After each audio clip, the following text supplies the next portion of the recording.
Yan. May pasok kami ngayon dahil mayroon akong mga bisita na dadating. So yan, lulutuan ko mamaya. Papakita ko sa inyo yung mga lulutuin ko. So yan, una giornata. 58.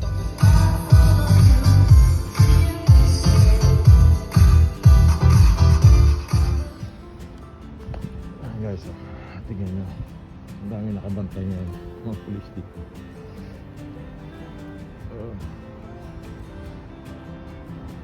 Good morning guys. Ngayon may bisita tayo dito sa Vatican. Mayroon ako papakita sa inyo na recipe ngayon. Punta tayo sa kusina. So yan guys, ito yung ating retseta ngayon. Beef with pineapple and green peppercorns. Yan. So ito, pepe verde yan. So guys, itong beef natin na 1 kilo and 900 grams. Then yan, kakailanganin natin syempre. And kakailanganin natin ng pineapple slice. And kakailanganin din natin ng ito yung baby onions natin. Tapos butter. Then salt. Tapos white wine. Tapos yung green pepper natin. So unahin natin, lalagyan muna natin ng salt itong karne. Yan. Kabila.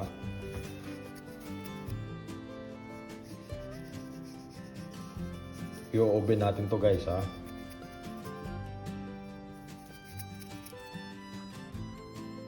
Yan guys. Ito, iwain lang natin ng ganyan.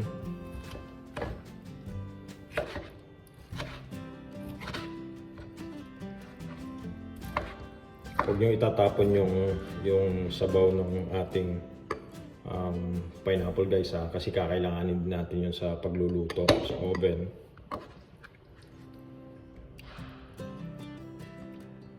Yan. Kakailanganin na natin ng butter. Yan. Tapos guys,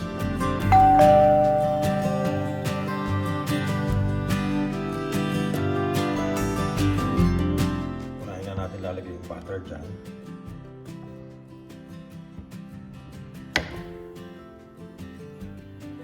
Imbis na oil yung gagamitin natin, butter yung ilalagay natin dyan.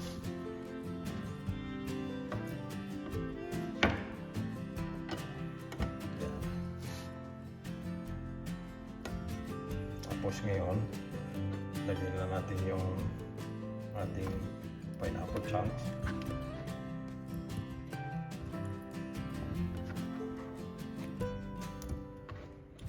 Tapos yung sibuyas natin na buo. Yan.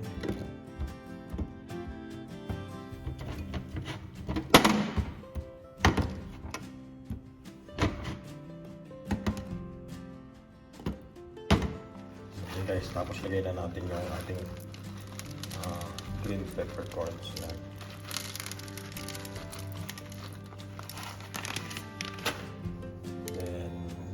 Lalagyan na natin yung juice ng pineapple natin.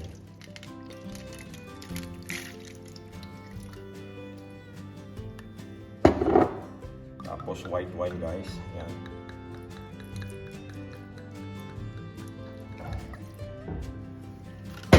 Half glass lang yung gagamitin natin ng white wine. So yan. Tapos i-cover natin guys ito. Ayan, aluminum foil guys yung gagamitin natin pang cover para hindi siya matuyo. Ayan.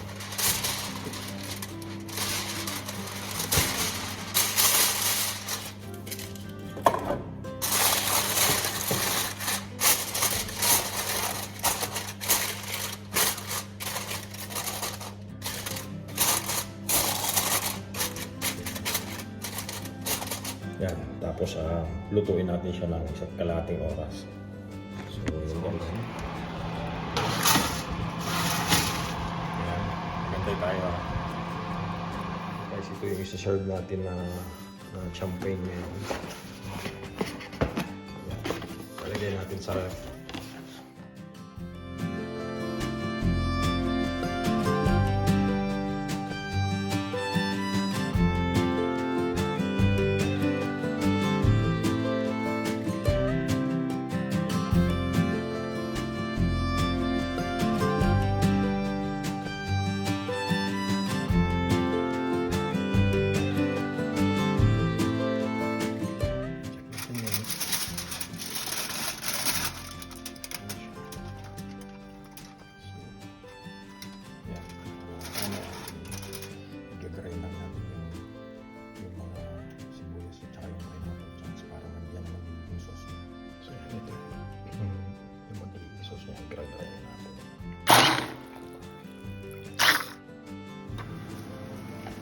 Yan, iiwain na natin ngayon.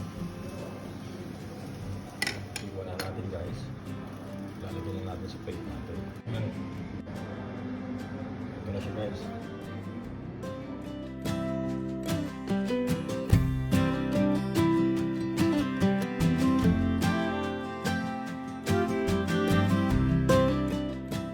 Ito yung para sa dessert.